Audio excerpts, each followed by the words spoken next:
Boulder Rotary Club's president for the year 2021 at the JCC, President Sally Brown.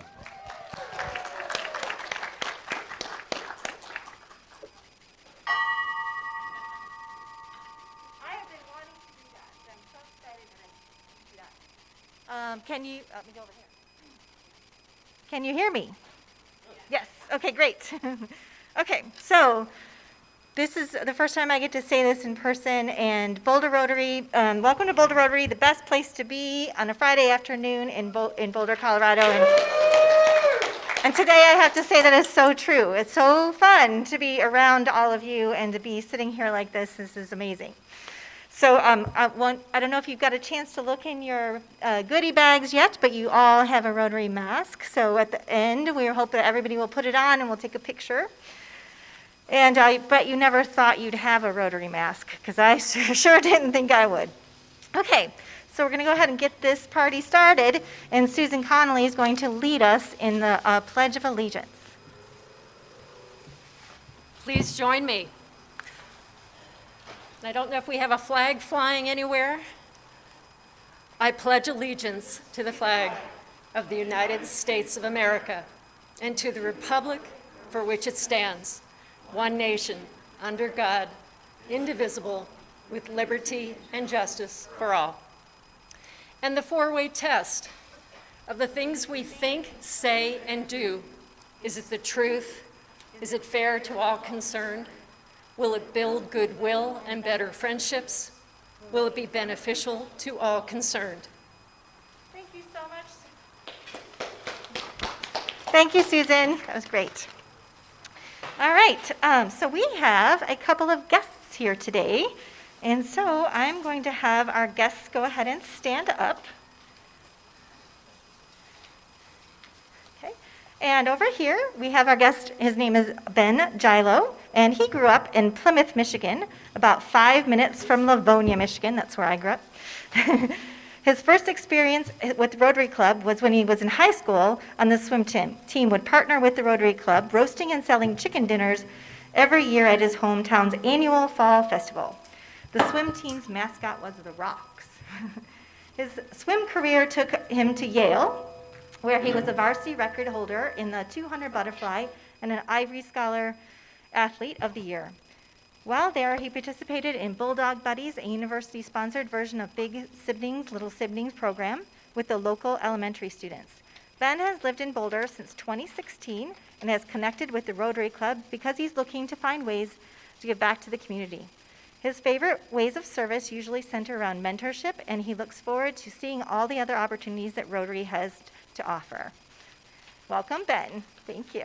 And Daryl, and Daryl has Ben's application for his proposal for membership right there. So welcome, Ben. Right. Okay, and then over here we have Dr. Bob Murphy, who is just a wonderful person. And Bob's been practicing dentistry in Boulder for 37 years, and he has a wonderful Rotary connection as well. So in 2006, he was introduced to Rotary by Dr. Jack Rummel and Dr. Rod Tungy, and they recruited him to be part of the Boulder Monte Mexico Dental Project. He was impressed with the commitment of the Boulder Rotary Club to this important dental humanitarian mission, and Norris Hermsmeyer was also instrumental in the formation and execution of that project. He's been lucky to have attended several Friday Rotary meetings over the years as a guest of Carl Tinsman. There's Carl. And Carl told him he was a Rotarian, but he just didn't know it yet. So he's very happy to be here today, and we are so happy to have you, Bob. Welcome. Thank you. Okay, so even though this, we are together all the time, the work still continues. And so I have some information from Pam Hike, and she wanted to let us know that Whittier Elementary has once again asked us to participate in their program. The list of Rotary Journal partners will be sent to Whittier, and Whittier will match each Rotarian with a third grade student. Journaling will start by using email, which will go to the teacher and then on to the assigned student. It is anticipated that you will be writing to your student every week. correspondence received from your student and journaling partner. In the event that school does return to in-class learning, adjustments will be made accordingly. So if you're interested, please sign up with Pam at p.hynk, H-Y-I-N-K, at comcast.net, and there will be a link in the rib for next week as well. Okay, so many people to thank for helping to put this together. It's been quite a little journey getting here. So first of all, I want to thank the JCC. So thank you so much to our wonderful partners and all that they've done for us. They've donated Dan's time to us. They've donated Sarah's time to us, and they've just been amazing in helping put this together. So thank you so much, JCC. Okay. And then, again, so many people have helped put this together, but there are 2 people that have gone above and beyond. And I just really have to, if you could help me give a round of applause to Fred Hull for all the work he's done in making this happen. Thank you, Fred. Thank you so much. And then the other person that I really want to thank is Kitty DeKeefer for all of her work. She has been coordinating everything, these flowers, the details, the many, many emails, the changes. You've been a saint through it all, and thank you so much. Thank you. Okay. Just a couple of housekeeping items. So if you're not eating, you do want to keep your mask on, so even if you're presenting, we are wearing masks.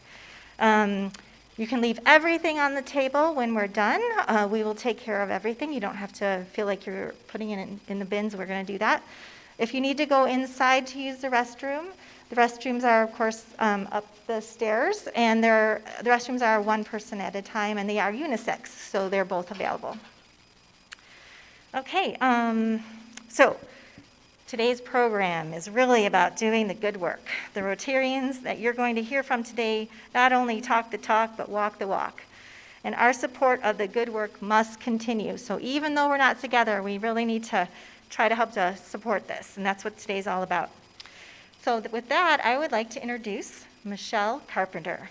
Michelle is the director of the Adelante program for first-generation Latino students and advanced placement Spanish teacher at Boulder High. When she is not doing what she is volunteering doing, she's helping Rotary managing our scholarship program. Please welcome Michelle Carpenter. Thanks, Sally. It's really awesome to be here today. I don't think I've ever publicly spoken to a group and also an online group, so this is really fun. I have to say that the human connection is really nice. I've been looking at a whole bunch of little teenagers on little squares in a screen, and so I'm just so happy to be here with you today in person. So I'm really delighted to be a member of the CTE committee. CTE stands for Career and Technical Education. Right up the street, you might know, is where the Boulder Valley School District offices are. And that Career and Technical Education Center has the mission of empowering students through rigorous academic and technical skills for college and career readiness. They supplied us with a really brief 47-second video today that Fred will show. And if you can't see the video, you can watch the tape. It's really cool. There's like cadavers and stuff. So if you can see, great. And if you at home enjoy it. Thanks, Fred. Her name is Zora. She is a synthetic cadaver. I was kind of lost in high school and I didn't really know what I wanted to do. I know there's a lot of kids who are like that. And when I found this program, I was able to find something that was interesting to me. Someday I'd like to be an aerospace engineer. I want to study psychology in college at Whittier. I want to become an orthopedic surgeon. I knew I wanted to get into medicine, but this is making me want to more. Having that hands-on experience, it just gives you so much more of a leg up than anybody else. The Boulder Tech program, it's just getting you ready for a career that you might want to have. I tell all my friends about it. They are like, whoa, why are you there for 2.5 hours? I'm like, well, it's fun. Like, I enjoy it.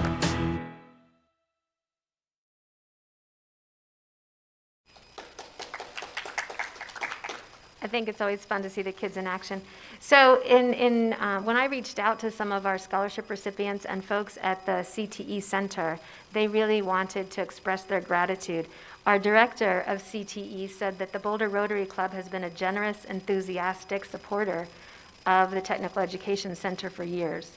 From automotive courses to cosmetology, from criminal justice to medical science, like you just saw, the Leo Hill Rotary Scholarship has given many students an opportunity to demonstrate their passion and commitment to the tech field they are studying and earn some financial support to get them started with college. We're really, really blessed to work with a technical writing instructor there, and he said that the support that we're providing is immeasurable. Engagement in a program at Boulder Tech ignites a student's passion for learning about a specific career. Our scholarship that we're offering here from the Boulder Rotary Club helps eliminate barriers each student may face as they make the next step along the pathway to employment in that career area. In this spring, even with the pandemic going on, we sought the scholarship applicants. We had 8 continuing scholars that reached out for additional assistance. They're at Community College of Denver, Parsons, and Front Range Community College. Most of them had come to us with at least a 3.0 GPA in their first or second year of college. We also awarded 10 new scholarships representing 5 Boulder Valley schools, and they want to study in early childhood education, welding, and nursing. We have a lot of future educators and a lot of nurses, and I say, great, I can retire and they can take care of me. So it's a little bit selfish, but there you go. So one of our students from CCD, she says, I am grateful to have the opportunity to better myself and get an education. Thank you for making it possible for me to continue my dream of having a better future. Another one, and this boy is so near and dear to my heart, he wants to be a high school teacher. And he has been working over at King Soopers between 45 and 60 hours a week while he's been going to CCD.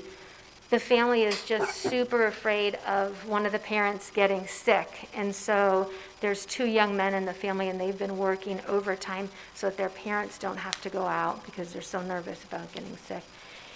And he says, this scholarship has lifted my stress. Throughout my time in high school, paying for college was always a fear of mine.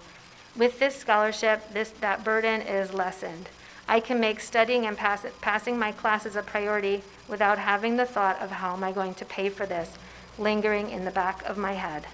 With this pandemic going on, I have been worrying about helping my parents and saving up money just in case something goes wrong. So to be able to make that young man's life a little bit easier and to keep that dream of an education alive, I think is so meaningful for our club.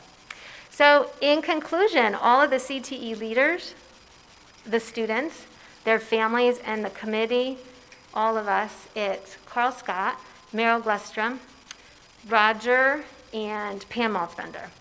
We thank you for your generosity in continuing these scholarships. With the longstanding generous support of the Leo Hill Foundation, this scholarship really is Rotary in action, improving the lives of so many. Thank you so much. And I have the pleasure of presenting the baton, the virtual baton, to Gary Kahn, who's going to talk about behavioral wellness. Thank you. Oh, no, not yet. Not yet.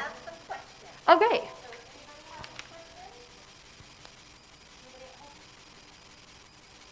Anybody in the studio audience?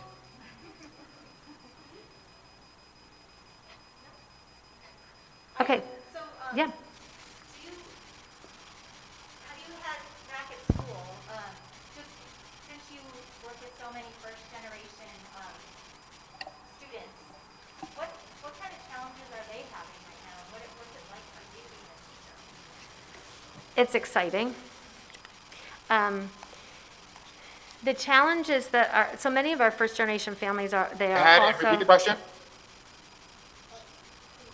I apologize. The question was, what are the challenges in working with first-generational English-speaking students that you have? Yeah, And what's it like to be a teacher now? 2-part question. yeah. So most of our students in that population, the first generation student and especially our recent immigrants, that overlaps quite a bit with our community's low socioeconomic status families. So a lot of the challenges we're seeing is like I was sharing with that one young man. So I'll have kids who are like, I have one, my sweet Lupita, she's at Home Depot 40 hours a week while carrying a full load. So the kids are all, so many of them are working. They're worried about their health. As you all know, this community is disproportionately impacted by the coronavirus. And so that's very scary. So I think that the stress level where it was always kind of there is just really a lot bigger. In general, for all the teenagers, there's a lot more stress. Yeah.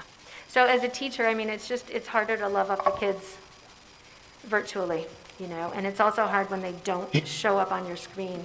You worry about them a lot more. Yeah.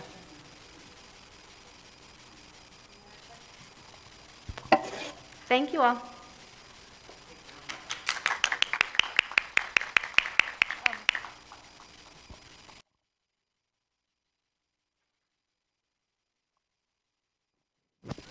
All right, next we're going to have Hans Wick, and he's going to come and talk to us about Behavioral Wellness Committee. And as you know, Hans is a director over at Mental Health Partners, or the president. Hans, what's your official title? Retired. Okay, retired. All right, thank you. Please welcome Hans Wick. Well, I'm going to let Gary lead off with Avani Dilger, since we've started a program with Natural Highs. So we have Avani on as well. And along with Gary, we want to thank everybody on our Behavioral Wellness Committee for all the hard work they've done this year. So Gary, I'm going to hand it over to you on Zoom, and then I'll wrap up. Okay, thank you, Hans. So yeah, on behalf of our founding chairman of this committee, which just started about 3 years ago, Diana Sherry, whose mission was to not only educate our club about the prevalence and importance of mental health and behavioral wellness, but to help reduce the stigma. Since that time, as you all know, we've presented a number of programs, and we focused a lot on the issues of suicide prevention and drug abuse and prevention of and alternatives to drug and alcohol use. And one of the programs that we've been most proud of that was facilitated by our member Norma Portnoy is the Natural Highs program, which we've heard about in a program from its fabulous executive director, Avani Dilger, who will be giving us an update now. Avani? Yes, thank you so much for being all here, and I would love to show you what we could do this summer and what we continue doing for the community with all of your support. As you know, the epidemic is one thing. We also see a shadow epidemic around mental health issues and substance abuse issues. I don't know if you've heard that the data right now on increase in substance abuse and mental health issues are not looking good. We know that there's a silent epidemic going on, and it was exactly the perfect timing when Norma Portnoy found and made a connection with us because it was at a similar time where we lost funding from the city of Boulder that had funded us through 8 years. For the last 8 years through a sales tax, through a youth opportunities fund, and they were all put on ice. And so thanks to all of your support, we were able, during a time of high need, to continue our program. So I want to share my screen with you, and I want to show you what we were able to do in the summer and what we are able to keep doing now in the fall. So we have been able to do weekly outdoor classes for teens to keep them connected without any interruption throughout the summer, and we keep doing it every Tuesday. And you can see we do them with masks and safe distancing outdoors. It's extremely challenging, but we make it work because we know that for a lot of teens right now, they need that connection. We had kids be hospitalized for mental health issues. We had people go off the deep end. because they are missing these very essential resources of connection. And so we are literally getting very creative in helping kids keep having that. So we are doing lots of hands-on projects because kids now spend 7 hours a day on screens for school. You can imagine that that has a huge impact on mental health. We know that. And so we are trying anything where kids, young people can feel connected. So really facilitating that listening and connection. We had Gloria, who is a Rotarian, come and visit with us and teach kids Tai Chi as a anxiety management tool, and kids loved her so much, and for her to bring that. We use AcuDetox, which is a very powerful acupuncture treatment that helps people with trauma and with mental health issues and substance abuse issues. So we facilitate that right now, safe distancing, mask, the whole thing. We want to include everybody. So we are trying to find opportunities for people to use their voices. Play music, get creative. We hold outdoor dance parties. Lots of different things. As you can imagine, it's very challenging. We deal with weather and all kinds of things, but we keep going because we know that for some young people, this is their lifeline. So we offer sober weekend hangouts. We offer specifically programming when there is high risk time for teens for drug use, so that kids have options. We did a beautiful project over the summer with Michelle's Adelante project, where we taught young people about anxiety and that it is not necessarily a mental health disorder, but that it could be a healthy reaction to a very stressful time, and how to turn that around into a resiliency resource. So we taught young people how to make their own anxiety herb gardens. We also, with the support of Rotary, we are able to provide natural highs on a weekly basis to kids who are exiting homelessness, who are in the Attention Homes Apartment Project, downtown Boulder. So we are there every week providing healthy alternatives. We are able to provide weekly classes to women on probation who otherwise wouldn't have access to healthy alternatives. We are providing community events that are online, but that are still providing a sense of community and connection. So if you are curious about any of these events that you should be part of, that you can be part of if you have a desire around community, feel free to connect with us. We started a community podcast called This Badass Sober Life that is run by kids and adults, so intergenerational dialogues. It's super fascinating. We are running beautiful intergenerational philosophy circles with you guys, with Rotarians, and you can contact Norma because we will keep doing those once a month on a Saturday afternoon online in community. And people are really inspired by them. So because of your support, we have facilitated 92 classes, groups, and events throughout the summer, and we were able, with your support, to serve over 750 teens on a very, very low budget. So, and we are keeping going through COVID with all of those elements of support. So if you're curious, look on our website, naturalhighs.org. You find all of this information there.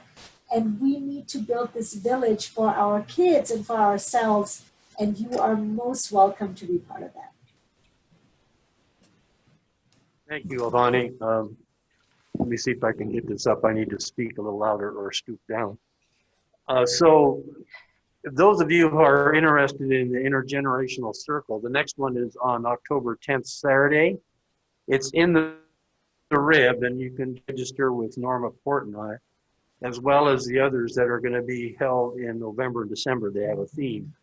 So let me just wrap up with just some of the other activities our committee has done. And I'll start with our Rotary Connects program that Linda Davison has also helped with Mental Health Partners. So what happened was during the pandemic, there were many clients, some homeless and others, who could not connect to their therapist. And you can imagine if you're in therapy or you need meds or emergency resources, you need a smartphone. So they raised some money, but we actually applied for a district grant, and we got a district grant for about $20,000 to help 9 community mental health centers in our district to get them smartphones for all of these clients who literally needed to be in touch with their therapist because they couldn't do this face to face when literally the pandemic shut that down. So we provided over 700 phones for these people and service plans so they could connect with their therapist. And it's my hope with Linda that we'll bring in one of the therapists from Mental Health Partners to just describe what that meant for them in terms of connecting with their therapist. I just heard last week that the district governor is thinking that this project and initiative, which got a discretionary award for Rotarians for Mental Health for the district, it's also now up for a zone award for the district in terms of an initiative in response to COVID. So that's really an important effort that our committee put together, and I'm really proud of our committee to get that done. And certainly Mental Health Partners just was immensely helpful to those folks. I went out to the Rotary Club in Fort Morgan, and one of the things we're doing is introducing all the community mental health centers to each Rotary Club so they get a feeling of what their resources are locally. So that was one of the key initiatives that we did. The other thing, as we know, we've done suicide prevention. We did the UQPR classes here at the JCC, and I thank all the 60-some members who participated. But we just had a successful fundraising event for Mental Health Partners that they did on September 12th, and I read the Couch Challenge. I did not want to run the 10 miles on the Flatirons because I'd still be up there. They're trying to find me because I'd probably be dead and buried. But I did the Coach Challenge, and thanks to our committee and the club, we raised over $2,000 for that suicide prevention. The goal for the whole Mental Health Partners for that, for suicide prevention classes, was $25,000, and they raised $27,000. So it's really a nice gesture, and we were part of that effort to make that happen. The other thing that's in the ribbon very quickly, and then we'll just turn it over if there's any questions. Mental Health Partners is also offering a community series on community with respect to mental health. And the first one is on October 8th, Friday. It's in the rib. You can sign up right on the link. And it's the intersection of justice and mental health, which is so important when you think that the majority of the people that are in jails and on probation have behavioral health issues. And rather than ending up in jail or the emergency department or others, it's really important that those people get support. So Joe Pelly's going to be on that panel, our sheriff, as well as people from Mental Health Partners. So October 8th in the evening, it's a Thursday, it's in the rib, sign up, glad to have you. And they're going to have another number of subjects that they're going to continue in October 15th, and just every Thursday for the whole month of October, they're going to have more intersections with education and other places where mental health is important. So with that, I'm open to any questions, or Gary or Ivani. Kind of a quiet group today. Where's John Kotke when we need him? Yeah, I hear from Lena, he's in a Barco lounger recovering from a knee replacement. Uh-oh. So let's keep him in our thoughts. Absolutely. So Daryl, we do have a Zoom question from Marcia. If Marcia would go ahead and unmute herself, she has a question for Ivani. I love all the programs that you're offering for these youth, and a lot of the pictures were with the kids outside in the grass with masks. What is your plan for the upcoming winter to continue the programs? I tell you, we are spending sleepless nights of trying to figure this out. You know, we heard the Boulder Valley School District thought about giving us tents. That has been pulled back now because they're too expensive. So we are really just trying to figure it out. You know, I know coming from Germany, there are kindergartens who are outdoors all season long in the snow. So I don't know what we're gonna do, but we're gonna do something. Thank you all, and thanks to our committee. So I'll pass the baton to whoever's next. Thank you, Hans, and thank you, Gary, and thank you to Avani for joining us. Okay, so next, as you know, the newest focus for Rotary is the climate and the earth. But we are ahead of the game because we already had a committee on this for several years now, and it is the PPE Committee, so Preserve Planet Earth. And with that, I'd like to introduce Jim Radowski, who will be speaking today about Preserve Planet Earth. Jim, are you online? Sally, thank you very much. I don't know if people who are there at the JCC can see me, but I welcome the opportunity to tell you a little bit about the Preserve Planet Earth Committee, which is made up of a very energetic group of Boulder Rotarians. And it's interesting, while it may appear somewhat new, the Preserve Planet Earth Committee really goes back many decades. The concept of a Preserve Planet Earth program was really developed by Rotary International President Paulo Costa in 1990. And he formed the idea of having Preserve Planet Earth committees in Rotary clubs all across the world with very noble goals like raising awareness of environmental sustainability and making Rotary a leader in environmental sustainability. And I think at that time there was a lot of activity and enthusiasm, and then things waned a little bit, but not at Boulder. Because the founders of the Preserve Planet Earth Committee in Boulder, Sam Pottinger and others, kept things going and did some wonderful projects, among them a directory of businesses that provided sustainable products and services. And I think notable about the PPE Committee is that we encourage our members to bring ideas, and we try to implement good ideas that members bring us. One of the great ideas that came our way was one from Doug Rutherford, who suggested that we do water bottle filling stations at the Boulder Valley School District schools at the high schools. And we installed some at Fairview and Boulder High School. We got the students involved. They helped raise the money. It was really a wonderful community project. We also have worked with the Centennial Committee a couple of years ago, which included planting 12 trees at Harlow Platts Community Park. Kathy Olivier and Charlotte Rome were very involved in that.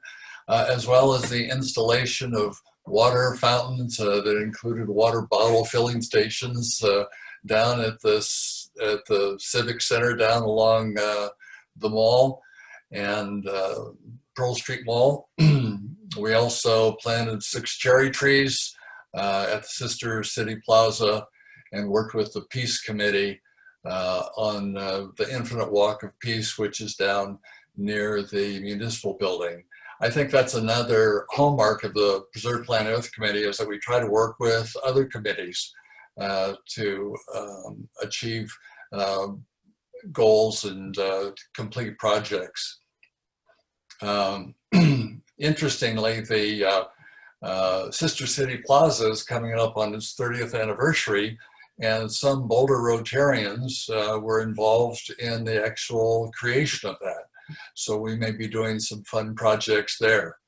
We also had a wonderful project with EcoCycle to bring Blue Star recyclers to Boulder. I think many of you remember that.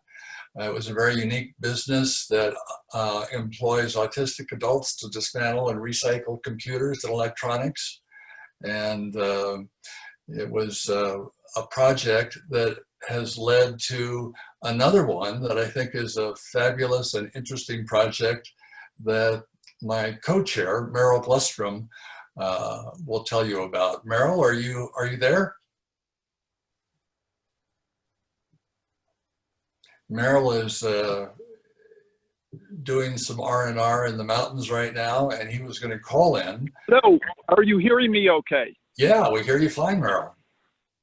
Great. Yeah, as Jim mentioned, this project sprung from the Blue Star Recycling Project at the Charm facility on Arapahoe. Please bring your old computers there for recycling. We had a visit from Dr. Akram Amro to our club. He is a Palestinian professor, and he started an NGO called the Greenland Society for Health Development that brings people with emergency needs across the border quickly, like appendectomy, pregnancy, and so on, to get immediate help in hospitals. And he has brought to our attention a crisis going on in Palestine now, where they're burning old computers in the hills, which is giving them metals that they can make money on, but also releasing toxic waste into the air and drinking water of the community, and which is affecting kids, especially with lead levels off the charts. So he proposed an idea to have a refurbishing center near Hebron in Palestine to refurbish the computers instead of burn them. And our Ppe Committee partnered with his NGO, Greenland Society, the Jerusalem Rotary Club, Boulder nonprofit called Sustainable Israeli Palestinian Projects, and Rotary District 5450 to fund a center to refurbish the computers and donate them to low-income schools. And I'm pleased to announce that despite the pandemic and despite the computer engineer getting COVID-19 and knocking him out, they have achieved their stage 1 goal, and that is to refurbish computers and donate them to a elementary school in Hebron. And I have a photo of that project if Fred has shared the screen to show it. I'm down in Montrose and can't see, so I hope he can show that photo. The school principal's there with Dr. Amro, and he's receiving the computers. We'll keep you posted on our progress for stage 2, which is 5 computers a month, and stage 3 would be 20 computers a month and a full recycling center there, going and successful. We'll keep you posted. Thanks a lot, Jim. Merrill, that's great. What a wonderful project that is. And just shows the breadth of the Preserve Planet Earth Committee, that we're actually reaching other countries now. Merrill has had a passion for a 2-state solution in the Middle East. And when an opportunity came up to work on this computer recycling program in Hebron, Merrill jumped at it. And I want to reiterate that all of our committee members bring great ideas to the committee, and that's why we're able to do as many things as we have done. One of the things that we plan to do, but's been set aside for the moment, is work with an organization called Grid Alternatives. Brian Vickers brought this idea to us. Grid Alternatives installs solar systems that are designed to help low-income homes. And it's really solar farms, and there's going to be one in North Boulder that will be built. And Rotarians from PPE and anyone else in the club that wants to participate by helping install this, the solar panels in this solar farm is welcome to do so. We also wanted to get our high school and college students involved in this project as well. Brian will let us know when we can do that. Grid Alternatives has sort of set aside projects like this until there's more clarity on a vaccine. One of the other projects that we're doing right now is with an organization called All Careers. It was created by a gentleman named Martin Ogle, who was a environmentalist back in Virginia and had a career there as an environmentalist for the state. And when he retired, he thought, you know,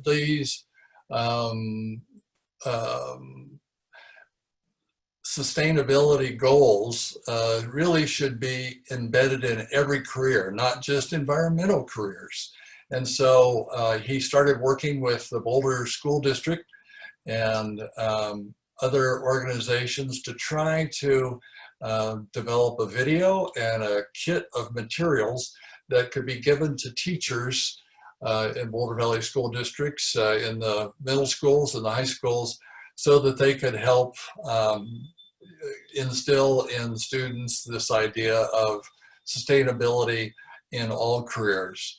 And Paul Jurdy brought this idea to us, and we agreed that Martin's project was very worthwhile, and so we're going to be helping him with his video, and we'll be able to report back to the club in a few weeks as to how that has developed. So that's wonderful. fast-paced That's amazing. snapshot Thank of what we're you doing. so much, Jim. Thank you so much. You're Do you welcome. have some, we're going to take a couple questions and see if anybody has any. I think I have a question for PPE. So you know that the 7th Avenue of service now is environmental. It seems like you guys are, and our committee is poised to do amazing and even more amazing things, I guess, with all that you've done, and thank you for that. What do you see as the future of PPE, knowing that you are now elevated in preeminence, I guess, in Rotary? That's a really good question. You know, there's a lot of politics going on at Rotary International with this 7th level focus on the environment, and it will free funding at the very least. But, you know, whether Rotary International really puts a lot of energy into climate change and environmental sustainability will depend on how they work out the political issues that are going on. And I was on the board of Environmental Sustainability Rotary Action Group and was involved in that whole process. So the story has yet to be written is the answer. Yeah, I'll keep you posted. I think I would add to that regardless of what happens at Rotary International, I think the Boulder Rotary Club is going to continue to be a leader in environmental sustainability. And you can tell just from the snapshot of projects that we quickly related that we've done a lot and plan to do even more in the future. And thanks for that good question, Daryl. Amazing work. Yeah, thank you. Thank Other you. questions here Appreciate at that. JCC? All right, I'll turn it back to Sally. Thank you so much. If you guys aren't inspired, I don't know, because this is amazing to see what we are doing. We're doing it right now in spite of the pandemic. All of this good work is happening because of you guys. So feel really proud. Okay. And now we also have another of our newer committees that's going to talk about peace. And Randy Butler is going to join us from home to present that. Thank you. Thank you, Sally. And I'm very happy to tell you about the work of the Peace Builder Committee. And I think the place I need to start is to talk about how it all came about. And I know Sam Pottinger and I think Gary Kahn had a lot to do with our club becoming an officially designated Peace Builder Club by the Rotary International and Rotary Action Group for Peace. But along with that came the responsibility to form a Peace Builder Committee that had some pretty well stated responsibilities by those two groups. So I want to start with one of those responsibilities is that we educate and empower Rotarians and others in our area regarding peace building principles and strategies and individual opportunities and responsibility for peace building. And in particular, this includes helping Rotarians to recognize that every club project in all 6 areas of focus contributes to building community and peace and giving them the tools to maximize the community building and peace building impact of every project. We're also asked to conduct brief trainings in club meetings at least twice per year regarding principles of peace building. We actually covered both those bases last March when I was asked to present lessons from the road in peace building as a speaker in one of our club meetings.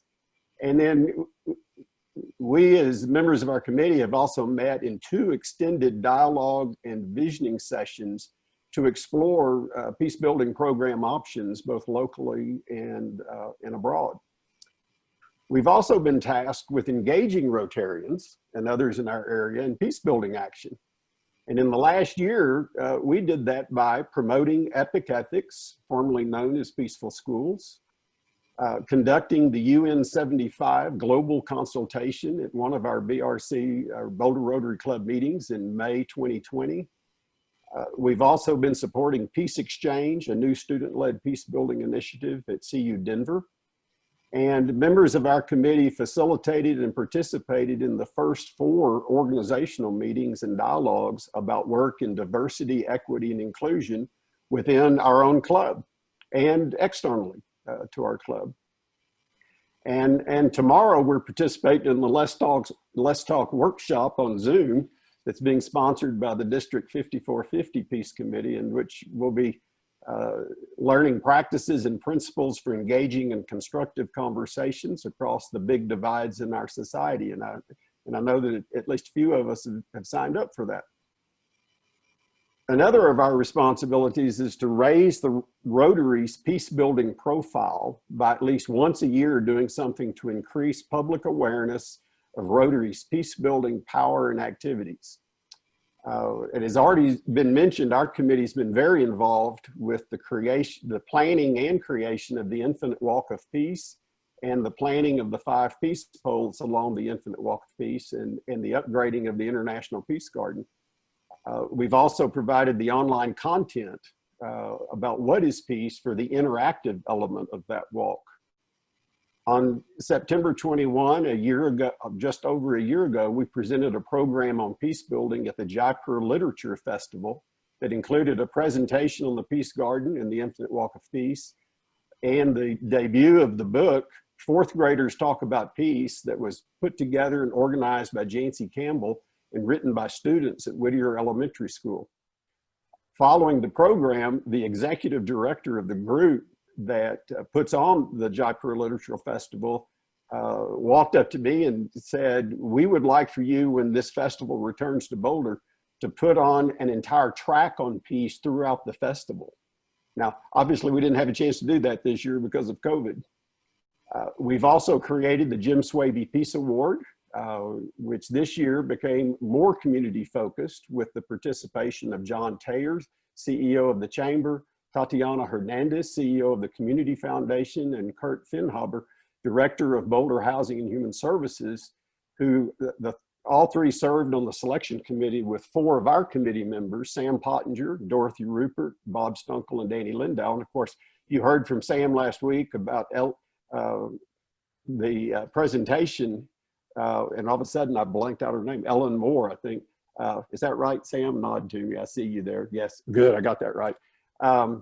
And earlier this week, Sam became a radio personality. On September 21st, the International Day of Peace, Sam was interviewed on KG&U radio about peace building. So, and there's more to come. So we welcome anybody out there who has a yearning for building peace, both locally and abroad. And I have to tell you, we really appreciate the funding of our good works and the good works of these other committees through the Boulder Rotary Club Foundation.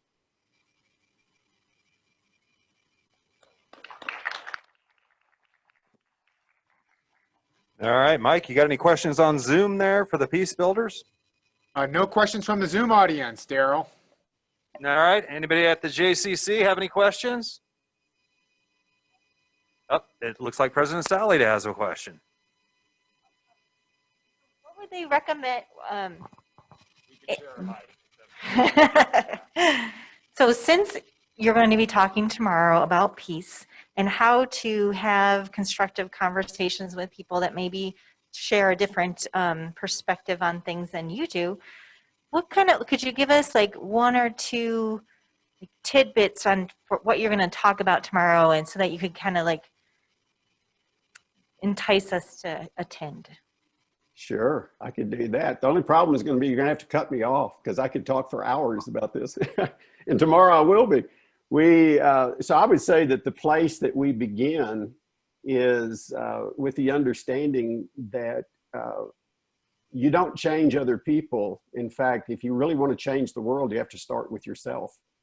That we have to become the change that we seek in the world.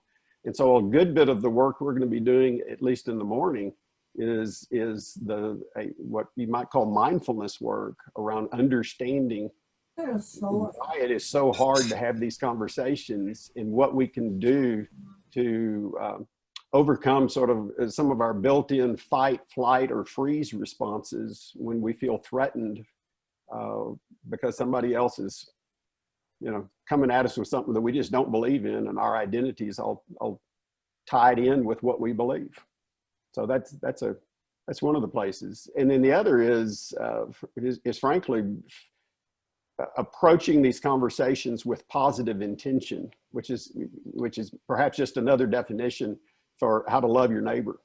How do you seek the highest good of others and not just ourselves, and do that in these kinds of conversations where we can build real mutual understanding, and at some point, instead of sitting across the table from each other, we discover that suddenly we're sitting side by side and looking at the same issues and saying, together we might be able to do something about some of these things.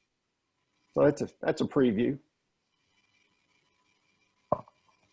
Well, thank you so much, Randy. That was really, really good. And we appreciate you and the Peace Committee, and good luck to you tomorrow. Thank you. Hey. And now I would like to introduce Alessandro Sachs, who is our wonderful World Community Service Chair, and he does a tremendous amount of work. So thank you so much, Alessandro. Thank you, fellow Rotarians here near us and also via Zoom.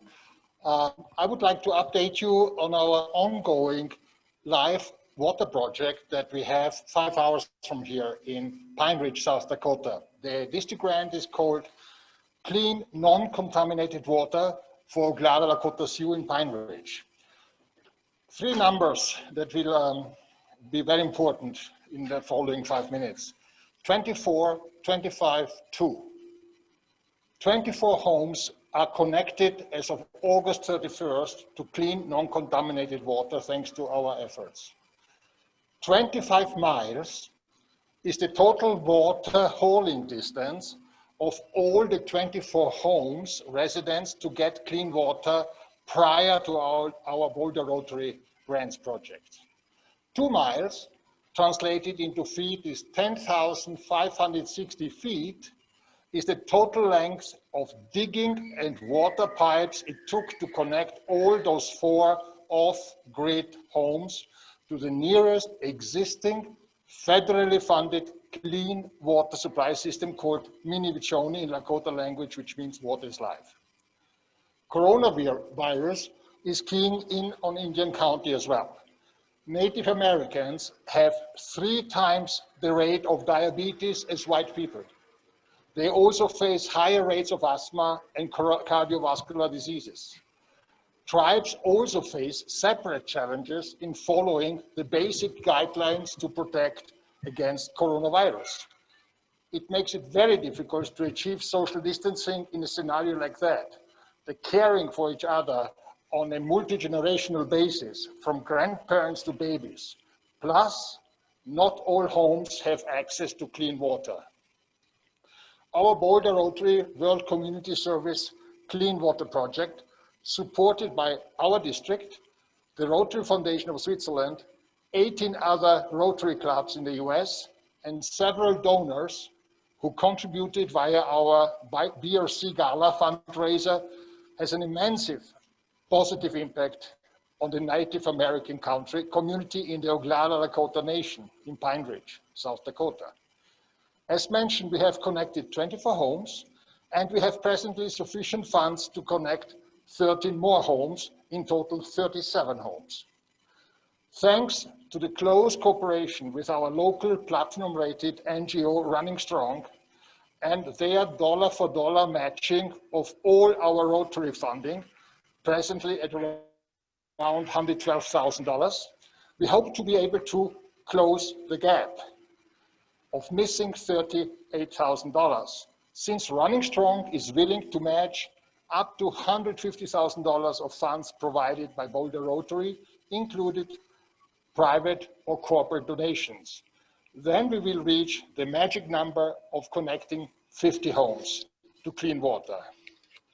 At the end, please remember just one number, the famous number 2. 2 stays for 2 miles or 10,560 feet. Our financial support for 10,000 for digging and water pipe connections to the nearest existing clean water supply system is helping improve the lives of people in need in Pine Ridge, just 5 hours from here. Feel free to contact me if you have an idea of how we can close the gap. Fred, the video, please. Pilar Maya, thank you. Here we are in the 20th century, and we still have people hauling water. That shouldn't be happening. I have to walk a good 250 yards, 200 yards. I've always seen the water shortage. A lot of us never had water. I never had anybody help me, but who else is going to help me? Running Strong has been a godsend. They bring that glimpse of hope, of change. This is the Pine Ridge Native American Reservation in South Dakota, home to the Oglala Lakota people. 54% of the population here live in poverty, and the reservation has the lowest life expectancy in the U.S. Many families don't even have access to running water. A lot of us on the reservation never had water. That's just one of those things. This is my routine. I do it in the morning and I do it in the evening. Be careful, this is my road right here. You guys got to realize I live with the wild. You never get too close. There's always ice there.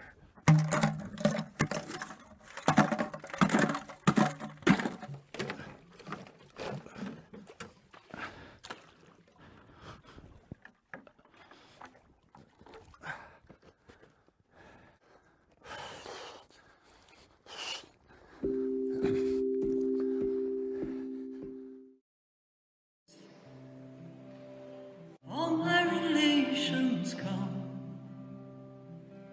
every nation come, all my relations under the sun, we are one.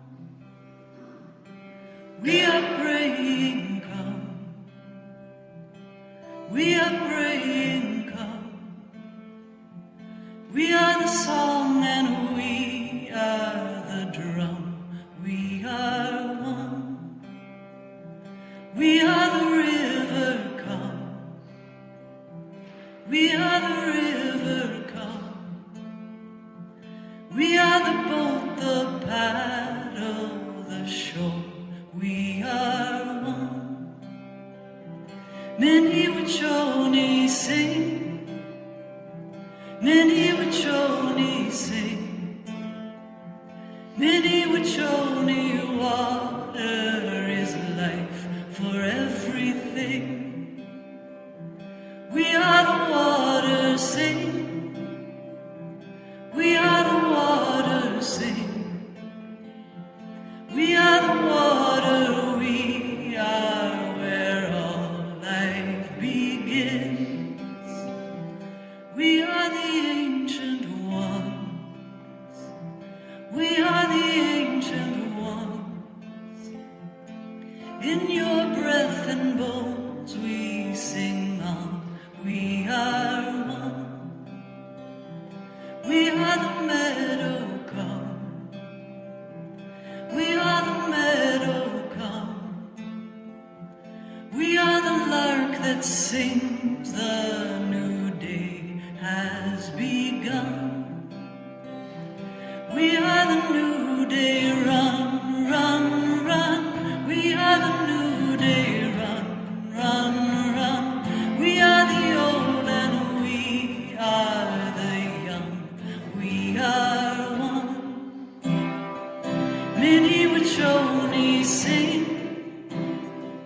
Many Wachoni sing. Many Wachoni. Hello everyone, I'm Billy Mills, co-founder of Running Strong for American Indian Youth. I want to personally give my gratitude to the Boulder Rotarians for your Clean, Non-Contaminated Water Grant for the Ogallala Lakota. Your partnership with Running Strong is priceless. Water projects are the foundation of Running Strong. When I won an Olympic gold medal in 1964, I wanted to give back. Running Strong was my way of giving back. 33 years ago, Running Strong asked the Ogallala Lakota Sioux Chairman Joe American Horse, "How can we help?" His simple response was clean water. Water provides hope. We have found it also empowers the visions of the elders and inspires the dreams of the youth. Thank you, Rotarians, for your support and your choosing hope. So I don't know if you all know, but it is an award-winning project. And the the Lakewood Foothills Rotary has given this project the Scott Metcalf Award, and we weren't able to present it to Alessandro previously, and I'm happy to be able to present that to him today. Thank you. Thank you.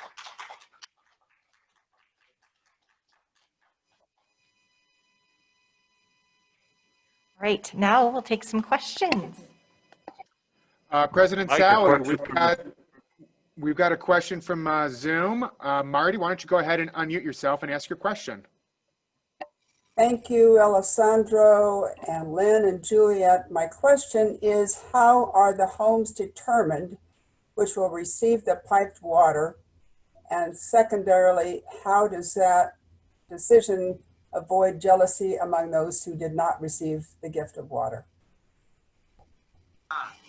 Well, there are over 200 homes still on the waiting list to be connected to clean water. Pine Ridge is the third largest, Oglala, it's called Lakota Nation, is the third largest US reservation. Just to give you an idea, the extension driving from east to west, 4 hours, north to south, 2 hours by car on good roads. And the decision of who gets is not taken by the committee. We know a lot of criteria, but it's about the trustworthy local NGO Running Strong. Running Strong is all members are Lakotas. You have met the founder, the co-founder, Mr. Billy Mills. He's from there as well. So there are criteria, of course. You have to own the house there, so to avoid speculation. There are numbers, and we have the maps. We cannot disclose them because there's a lot of privacy involved. And basically, it is really so far what we have seen, because we have already made last year a pilot project of just to see how it works for 3 homes connecting to get to know the local organization better. And Dr. Lynn Johnson and Dr. Juliet Harrington and I, we spent 3 days there as also the reporting. That's why it's so important that you know this is not just a donation of money, but this is a grant from the district. And there are very severe criteria what they fund and what they don't fund. So this is my answer. We don't select priorities. We know that there are connections with the IHS, Indian Health Service, locally, because there's an issue also with septic tanks. Who has not a septic tank can have the good water, but it has to be a yard hydrant, etc.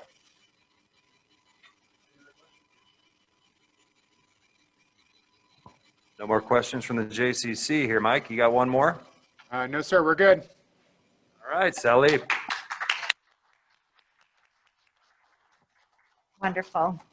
Thank you so much, Alessandro. And now I would like to introduce past President Lena Kotke and the Foundation Chair, who is going to talk to us about the Foundation Board and what you can do to help support all of these great projects. Thank you so much, President Sally, and thank you, Alessandro. What a great project, and that award is so well deserved. We've heard about a lot of great projects today, and I think for most of us, we joined Rotary for 2 primary reasons: fellowship and service. We make great friends in Rotary, and it's such a treat to see so many of you here today, despite the fact that we can't be as close as we usually like to be. But the other avenue is the avenue of service, and we have so many opportunities to serve through club service, through vocational service, youth service, community service, and international service. While our club projects depend, of course, on the passion and the time commitment of dedicated Rotarians, they also, many of them, depend on funding. And that's where the Boulder Rotary Club Foundation comes in, also known as BRCF. Our foundation was established in 1993 as a complement to the International Rotary Foundation to fund and support the good works of this local Boulder Rotary Club. Did you know that your dues only support the operating expenses of the club and dues to the district and Rotary International? All funding for our club service projects come from your fellow Rotarians, either through dedicated project contributions or through undesignated gifts to the Boulder Rotary Club Foundation. Last year, the foundation provided more than $160,000 to support our scholarship programs, major community projects like the ones you've heard about today, also the mindfulness path at Boulder Community Health, the Peace Poles, the Peace Walk at the Boulder Civic area, and the water bottle filling stations along the Boulder bike paths. The foundation also funded our ongoing service projects like the Imagination Library, the Spelling Bee, our four-way test program now known as Epic Ethics, Rotary Youth Exchange, and our Rotary Youth Affiliate Clubs, Interact and Rotaract. You can find our first ever annual report and for the foundation on the club's webpage. There's a link on the home page, and I hope you'll check it out to see how much good our club foundation continues to do.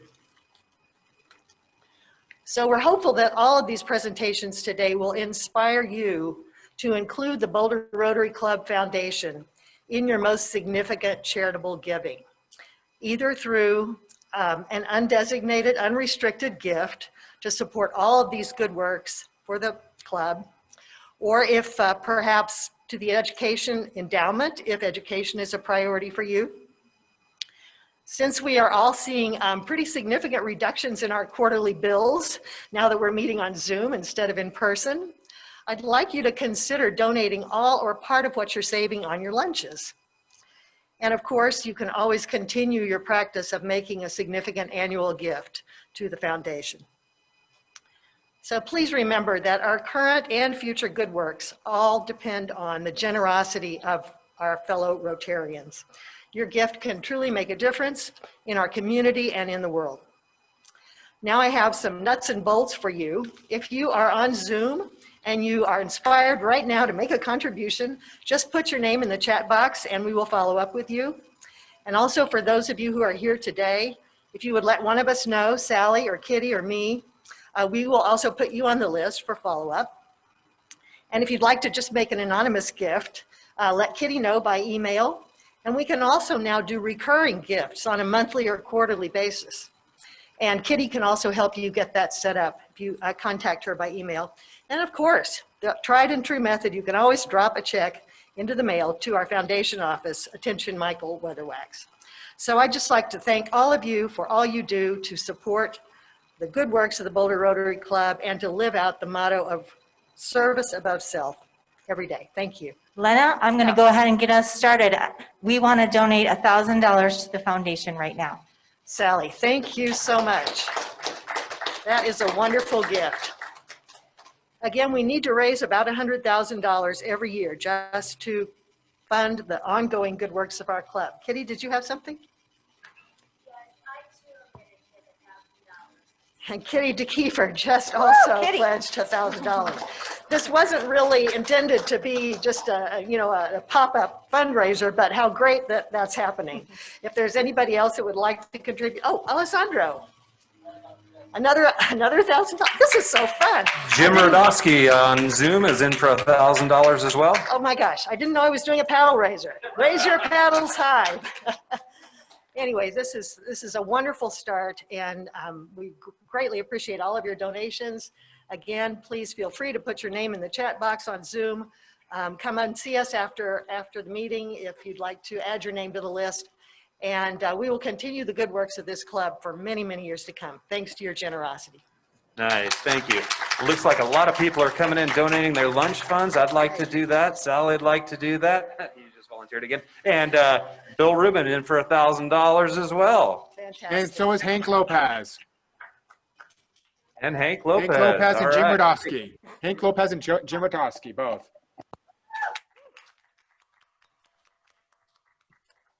That is so wonderful. Thank you, guys. Thank you, Lena. Thank you, everybody, today for all that you've done, all the wonderful work you are doing, what we're doing ongoing despite all of this in masks, and this is just amazing. So let's continue to support the good works because it's still happening. We haven't stopped. Yes.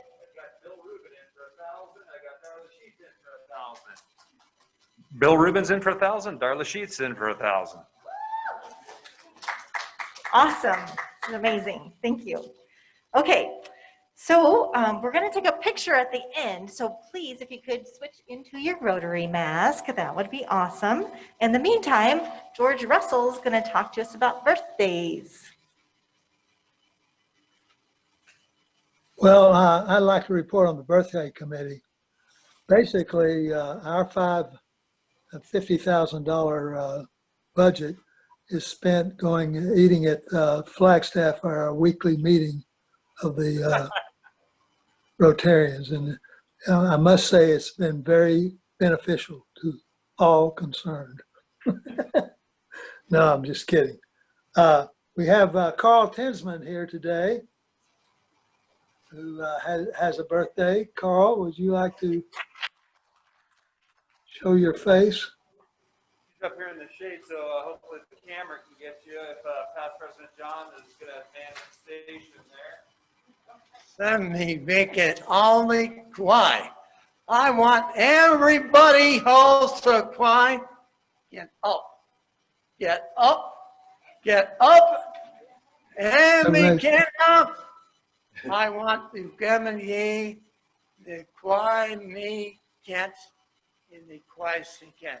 We're having an Amy Gwyneth Skinner of Lonnie and Clyde, and we are meeting of 4 thingy ends and quality camera. So tomorrow, I cry and I cry.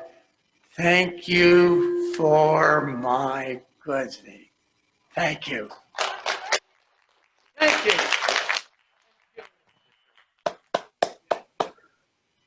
Very good, Carl. Happy birthday.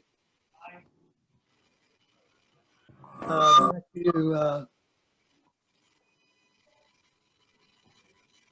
Thank you, George. Do you have anything to add to that, or we're good? Oh, I could do a poem if you want. Sure. It seems that I procrastinate and never get things done. I sat down to write this poem back in 1991. I remember quite distinctly as I sat there on the floor. I just finished reading that book entitled 1984. But I procrastinate. And I really don't want to do it, but I procrastinate. But I think I can work right through it. Yesterday, I volunteered to help the cleanup of Katrina. I bought a word processor and I learned the Macarena. You see, I procrastinate. I think I'll do much better now, and how hard can it be? I'll start by discarding my last 4 Christmas trees. I put off getting a cell phone because I don't plan on being in jail. I need to get a new color TV. My black and white Motorola's gone to hell. I need to call that lady that I met at the Johnny Carson show.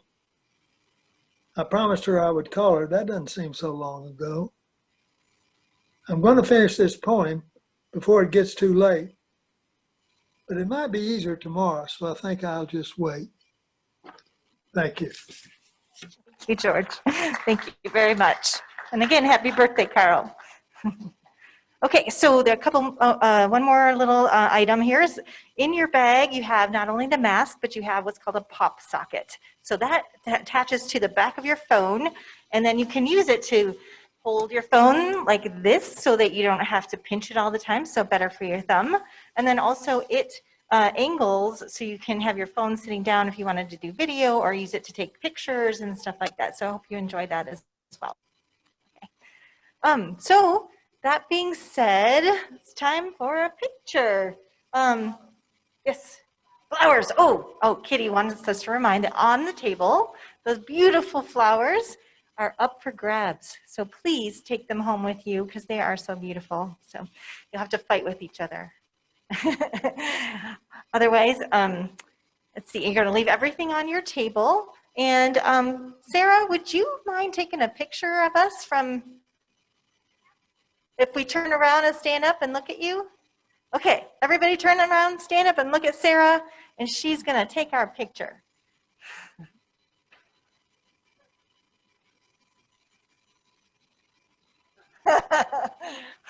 Wide lens. Perfect.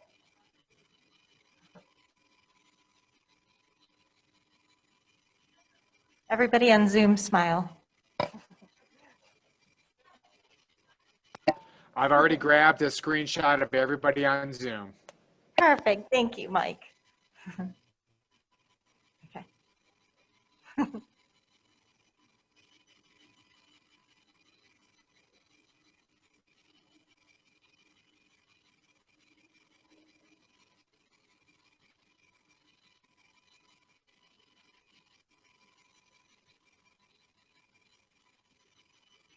Perfect. Thank you so much, Sarah. Thank you.